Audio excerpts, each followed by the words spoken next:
ढोंगी फरेबी कट्टर बेईमान पापी आपका कन्वीनर अरविंद केजरीवाल हमारे दिल्ली के बच्चों को भी नहीं बख्शेंगे। पूछ रहे हैं दिल्ली के बच्चे, केजरीवाल क्यों नहीं तुम सच्चे? और ये मैं इसलिए कह रहा हूं, राजनीति अपनी जगह है, लेकिन दिल्ली के बच्चों को ओछी घटिया गंदी राजनीति करते हुए उनका इस्तेमाल करना कोई अगर सीखे तो अरविंद केजरीवाल और मुख्यमंत्री आतिशी मारलेना से। सबसे पहले तथ्य रख दूं आपके समक्ष। 30 दिसंबर 2024 को नेशनल ह्यूमन राइट्स कमीशन, राष्ट्रीय मानवाधिकार आयोग, ये एक आदेश पारित करता है और इस आदेश में जो अरविंद केजरीवाल और आतिशी मारलेना ने हमारे मासूम बच्चों का वीडियो डाला है, उनको राजनीति में ढकेला है, ये मैं आपके समक्ष बड़ी जिम्मेदारी से रख दूं, उल्लंघन है जुवेनाइल जस्टिस एक्ट का 2015।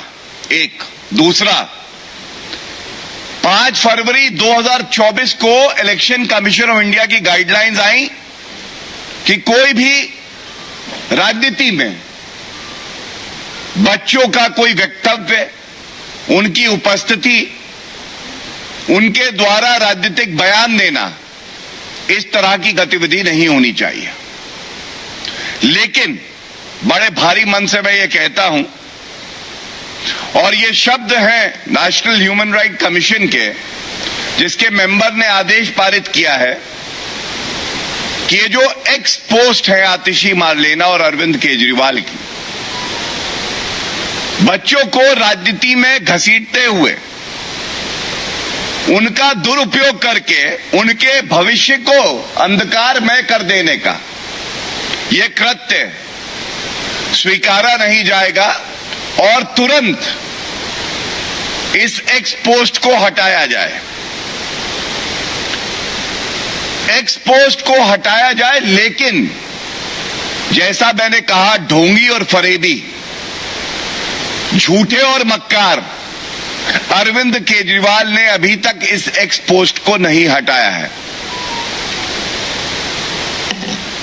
जो शब्द इस आदेश में हैं, मैं उसको आपके समक्ष रखना चाहूंगा। The participation of children in political campaign activities raises serious concerns. दूसरा, deeply concerned. The National Human Rights Commission is deeply concerned about such exposed. And they take a firm view, as they say, we take a firm view that the aforementioned post should be immediately removed and should be taken down immediately. But nothing has been done. So I want to first of all also highlight the real character and anti-children attitude of the Papi Aap, Arvind Kejriwal and Atishi Marlena. It raises 3 very vital issues. Why is Arvind Kejriwal and Atishi Marlena involving our innocent children and violating their dignity, which is their fundamental right, by these campaigns? Is he unsure?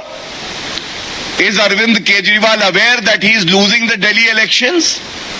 Second, why is Arvind Kejriwal and Atishi Marlena violating the Constitution of India, Article 21, which guarantees personal liberty, dignity to our children? Why is he violating the Juvenile Justice Act? The laws of the country have no meaning for a chief minister, Atishi Marlena, who is sworn by the constitution to protect and preserve it. And third is a question that the citizenry of our country in Delhi is asking. They are asking, why are you playing with young and impressionable minds, and why are they being pushed towards cheap and dirty politics of the Aam Aadmi Party? And it is our duty to insulate these young and impressionable minds from the dirty and petty politics of the Aam Aadmi Party. And we will continue to do so. We will ensure that Arvind Kejriwal, the destroyer of Constitution, a hater of children, is thrown out of power so that people of Delhi who deserve better have a government which serves them well. इसके बाद मैं कुछ प्रकरण आपके समक्ष रखूंगा. ये पहली बार नहीं है कि अरविंद केजरीवाल ने भारत और दिल्ली के भविष्य, हमारे बच्चों के साथ इस तरह का व्यवहार किया है. आप याद करिए, एक क्लासरूम घोटाला उर्फ बाथरूम घोटाला हुआ था. ये क्या था? इन्होंने कहा कि दिल्ली के बच्चे, हमारे बच्चे अब क्लासरूम में नहीं पढ़ेंगे, ये टॉयलेट सीट में बैठ के टॉयलेट में पढ़ेंगे, क्योंकि टॉयलेट ही क्लासरूम है. ये दूरदर्शिता थी. शराब कारोबारियों के साथ इलू इलू, लेकिन दिल्ली के बच्चों के साथ टॉयलेट में बैठ के टॉयलेट सीट पर बैठो और पढ़ाई करो, क्योंकि यही क्लासरूम है. पॉक्सो एक्यूज्ड खड़ा होना था मुख्यमंत्री जी को, जब ये मुख्यमंत्री थे अरविंद केजरीवाल, बच्चों के साथ. तो इनके मंत्री सतेंद्र जैन द रेपिस्ट को थेरेपिस्ट बनाए हुए थे, मसाज ले रहे थे जेल की सलाखों के पीछे. इतना प्यार बच्चों से इनका. इसके बाद जो इन्होंने किया है, इस पे मैं जरूर एक टिप्पणी करना चाहूंगा. हम सब जानते हैं, दिखावे की राजनीति अगर कोई करता है तो वो अरविंद केजरीवाल. 10वीं और 12वीं के बच्चे परीक्षा में बैठते हैं और फेल हो जाते हैं, तो इनको लगा कि हमारी साग पर भट्टा लगेगा. तो इन्होंने क्या किया कि 9वीं और 11वीं के जो बच्चे हैं उनको अच्छी शिक्षा तो नहीं दी, लेकिन उनको फेल करना स्टार्ट कर दिया. इसलिए फेल करना स्टार्ट कर दिया कि अगर 9वीं और 11वीं में फेल करेंगे तो इनको लगा 10वीं और 12वीं के जो परिणाम आएंगे वो अच्छे आएंगे. और आप सोचिए किस तरह की विभत्स राजनीति ये व्यक्ति करता है, जो 11वीं और 9वीं कक्षा में हमारे बच्चों को जबरदस्ती फेल किया, उसके बाद उनके साथ कहता है हैप्पीनेस उत्सव बनाएंगे. आप सोच देखिए कितनी जहरीली है. 9वीं और 11वीं के बच्चों को पढ़ाकर शिक्षा का अधिकार जो उनको है, क्लासरूम में अच्छी फैसिलिटीज हो, ये सुनिश्चित करना था. लेकिन नहीं, बच्चे हम तुम्हें 9वीं और 11वीं में ही फेल करेंगे और उसके बाद हैप्पीनेस उत्सव बनाएंगे. तो अब दिल्ली भी कह रहा है, जैसा एलजी साहब ने लिखा है, अपनी पार्टी की ही मुख्यमंत्री को अस्थाई मुख्यमंत्री बता रहे हैं. तो दिल्ली की जनता भी कह रही है, आपको हटाकर अप्रत्याशित हार दिखाकर राजनीति से बाहर कर दिल्ली की जनता अब हैप्पीनेस उत्सव बनाने जा रही है, क्योंकि भाजपा आने जा रही है. और इसके बाद ये वो ठग्गूमल है ठग्गूमल अरविंद केजरीवाल, जिसने अपने बच्चों को नहीं छोड़ा है, इसने अपने बच्चों की कसम ली कि मैं कांग्रेस पार्टी से सपोर्ट नहीं लूंगा, और उसके बाद पहली बार मुख्यमंत्री बने तो कांग्रेस के समर्थन से बने, और अपने बच्चों की कसम खा के उसको पालन नहीं किया। तो जो अपने बच्चों का सगा नहीं है, वो हमारे बच्चों के लिए कुछ सकारात्मक कार्य कैसे करेगा। और एक मैं आंकड़ा रख के इस बिंदु को समाप्त करूंगा। ये वो ठग्गूमल अरविंद केजरीवाल है, फरेबी, जो कहता था कि मैं 500 नए स्कूल दूंगा दिल्ली को। इसका रिपोर्ट कार्ड क्या है? फेल। 10 साल में एक भी नया स्कूल पापी आपकी सरकार ने नहीं दिया, और 16 ऐसे विद्यालय हैं जो कि बंद हो गए।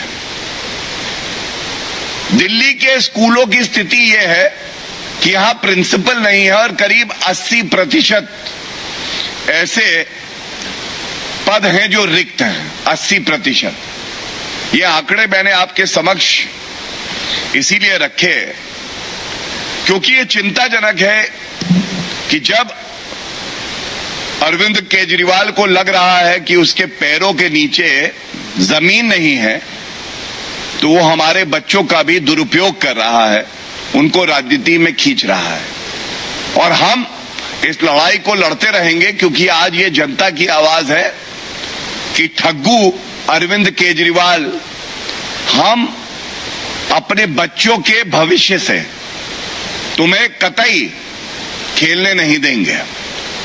और इसका जवाब दिल्ली की जनता और पूरे भारत की जनता देगी, क्योंकि जब बच्चों की बात आती है तो वही हमारे देश का भविष्य है, और हम लोग इस मुद्दे को बड़ी प्रखरता से उठाते रहेंगे। इसके साथ इस बिंदु पे मैंने अपनी बात रखी। हमने ये भी देखा है किस तरह से जो हिंदू विरोधी सोच थी अरविंद केजरीवाल की, और ये तस्वीर आपको दिखाता हूं मैं।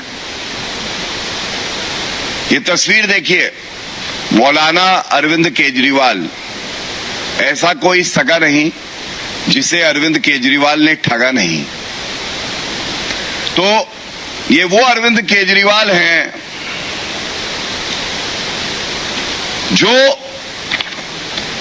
हमारे लिए जो पवित्र स्वास्तिक चिन्ह है, और झाड़ू इनका चुनाव चिन्ह है, तो झाड़ू स्वास्तिक को मारा जा रहा है।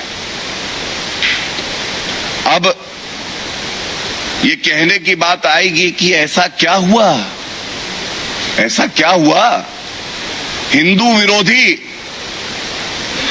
अरविंद केजरीवाल अब नए नए वादे गढ़ के आए हैं। ऐसा इसलिए हुआ क्योंकि अरविंद केजरीवाल को यह पता चल गया है कि झूठे वादे जो इन्होंने किए थे वो पूरे नहीं हुए हैं, और इनका राजनीतिक जीवन जो है, जो करियर है, ये समाप्त होने वाला है। तो अब खोई हुई जमीन बचाने के लिए क्या करें? नए झूठे वादे लाओ। जैसा मैंने आपको स्कूल के बारे में बताया, वो एक झूठा वादा था। उसके अलावा इन्होंने कहा कि 8 लाख नौकरी देंगे हम सरकारी 5 साल में, और 2015 से 20 के बीच का आंकड़ा है तो 440 को रोजगार दिया इन्होंने। इसी तरह से इन्होंने बात करी थी कि हम चिकित्सा बेहतर कर देंगे, अस्पताल बनाएंगे, वो भी नहीं बनाए। और आज जब ये झूठे वादे करते हैं और ये कहते हैं कि हम पुजारियों को, ग्रंथियों को 18,000 रुपए प्रति माह देंगे, तो एक सवाल आता है सबके मन में। अभी कुछ समय पहले तक आप शराब कारोबारियों से प्यार करती थी और मंदिरों के बाहर और गुरुद्वारों के बाहर शराब के ठेके दे रही थी। यही पापी आप, जो हमारे लिए पवित्र स्थल हैं, पूजा स्थल हैं, चाहे मंदिर हो चाहे गुरुद्वारा हो, उसके बाहर शराब के ठेके खुलवा रहे थे ये अरविंद केजरीवाल। और इसीलिए आज ये पूछा जाएगा, हिंदू विरोधी को कैसे याद आ गई सिखों की। मैं एक पंजाबी हूं, मैं भी आहत हुआ था, हमें भी बुरा लगा था कि दलाली करने के लिए जो पवित्र स्थल हैं आपने उसको भी नहीं बख्शा। और ये कहना गलत नहीं होगा, चुनाव की बेला है, अरविंद केजरीवाल का नया झूठ का खेला है। चुनाव की बेला है, अरविंद केजरीवाल का नया झूठ का खेला है। और जनता ऐसा जवाब देगी कि ये भूलेंगे नहीं, क्योंकि जो अभी तक तुष्टीकरण की राजनीति करते थे, जो मौलवियों को कहते थे कि हम 18,000 रुपए प्रति माह देंगे, उनको भी ठग लिया और 17 माह से जो 18,000 रुपए प्रति माह देने थे वो नहीं दिए। तो ये जो ठग्गू मल अरविंद केजरीवाल हैं, झूठे फरेबी मक्कार। मैं देख रहा था इनका एक आज ट्वीट आया है, कह रहे हैं कि हम अच्छा काम कर रहे हैं। आपका रिपोर्ट कार्ड रखने का समय आया है अरविंद केजरीवाल जी, और आपने कितने वादे किए और कितने पूरे किए, ये सवाल हम पूछेंगे। 500 नए स्कूल बनाने थे, नहीं बनाए। 20 नए कॉलेज बनाने थे, नहीं बनाए। 15 लाख सीसीटीवी बनने थे, लगने थे, नहीं लगे।